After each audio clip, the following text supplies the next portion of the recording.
সুপ্রভাত বন্ধুরা।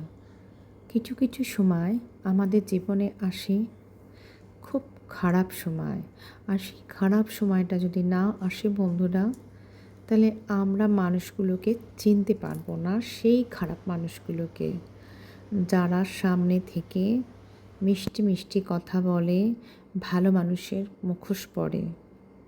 তাই আমাদের মাঝে মাঝে খারাপ সময় অবশ্যই আসা দরকার।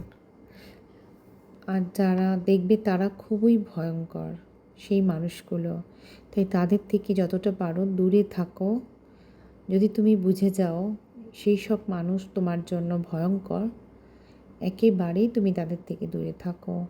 তাই বুঝে পা ফেলো বন্ধুরা, পিছলে যেও না। আর যদি তুমি পিছলে যাও, সেই পিছলানোর সুযোগটা নেবে, নিয়ে তোমার ভেতরে ঢুকে যাওয়ার চেষ্টা করবে, বলবে আমি তোমাকে তো বাঁচিয়েছি। আদেও কিন্তু সে তোমায় বাঁচায়নি, বরং তোমার ওই পিছলানোর সুযোগ নিয়ে সে তোমার ভেতরে ঢোকার চেষ্টা করবে আর তোমার ক্ষতি করার চেষ্টা করবে। তোমরা খুব ভালো থেকো, সুস্থ থেকো, এটাই সব সময় আমি ঈশ্বরের কাছে কামনা করি।